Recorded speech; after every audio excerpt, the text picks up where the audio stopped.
ಎಲ್ಲರಿಗೂ ನಮಸ್ಕಾರ. ಶ್ರೀಗಂಧ ಯೂಟ್ಯೂಬ್ ಚಾನಲ್ಗೆ ಸ್ವಾಗತ. ಇವತ್ತು ಕ್ಯಾರೆಟ್ ಹಲ್ವಾ ಹೇಗೆ ಮಾಡೋದು ಅಂತ ನೋಡೋಣ.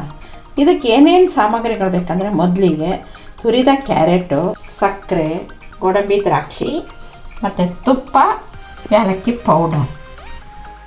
2 ಸ್ಪೂನು ತುಪ್ಪ ಹಾಕ್ಕೋಬೇಕು. ಗೋಡಂಬಿ ದ್ರಾಕ್ಷಿನ ಫ್ರೈ ಮಾಡ್ಕೋಬೇಕು. ಇದು ತುಂಬ ಕಪ್ಪಾಗಬಾರ್ದು, ಸ್ವಲ್ಪ ಬೇಗನೆ ಕತ್ತೊಳ್ಬೇಕಿತ್ತು.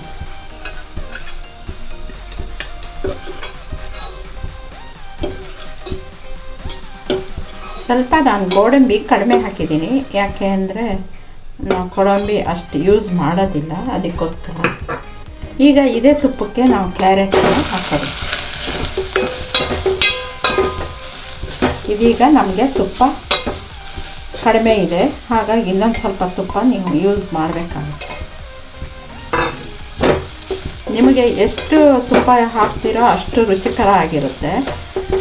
ಸ್ವಲ್ಪ ಬೇಕಾದರೆ ಸ್ವಲ್ಪ ಹಾಕ್ಕೋಬೋದು, ಇಲ್ಲ ಇನ್ನೂ ಸ್ವಲ್ಪ ಜಾಸ್ತಿ ನಮಗೆ ತುಪ್ಪ ಯೂಸ್ ಮಾಡ್ತೀವಿ ಅಂದರೆ ಕ್ಯಾರೆಟ್ ಯೂಸ್ ಮಾಡ್ಬೋದು. ಇದು ಉರಿ ಸ್ವಲ್ಪ ಚಿಕ್ಕಕ್ಕಿರಬೇಕು, ಅದೇ ಉರಿಲೇ ನಾವು ಫ್ರೈ ಮಾಡಬೇಕು. ಈ ತುಪ್ಪದಲ್ಲೇ ತುಂಬ ಚೆನ್ನಾಗಿದು ಬೇಯಬೇಕು.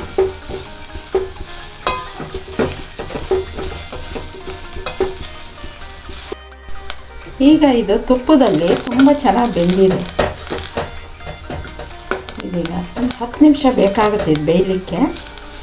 ಈಗ ನಾವು ಇದಕ್ಕೆ ಶುಗರ್ ಆ್ಯಡ್ ಮಾಡಿ, ನಿಮ್ಮ ಟೇಸ್ಟಿಗೆ ತಕ್ಕಂಗೆ ಹಾಕೋಬೋದು. ಸ್ವೀಟ್ ಬೇಕಾದರೆ ಸ್ವೀಟ್ ಹಾಕ್ಬೋದು, ಸ್ವಲ್ಪ ಕಡಿಮೆ ಹಾಕ್ಕೊಂಡ್ರೆ ಮೀಡಿಯಮಾಗಿ ಅದು ಟೇಸ್ಟಿ ಇರುತ್ತೆ.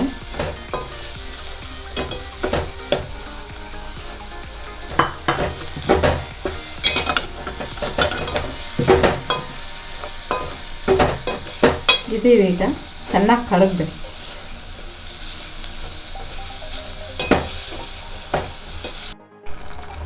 ಈಗ ಕ್ಯಾರೆಟ್ ಹಲ್ವಾ ರೆಡಿಯಾಗಿದೆ.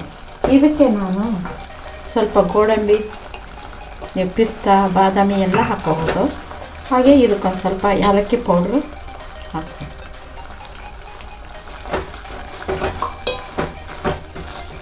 ಈಗ ಕ್ಯಾರೆಟ್ ಹಲ್ವಾ ರೆಡಿಯಾಗಿದೆ.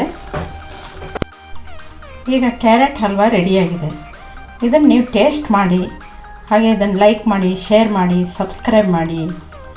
ಹೇಗಿದೆ ಅಂತ ಹೇಳಿ ನೀವು ನನಗೆ ಕಾಮೆಂಟ್ ಮಾಡಿ. Thank you.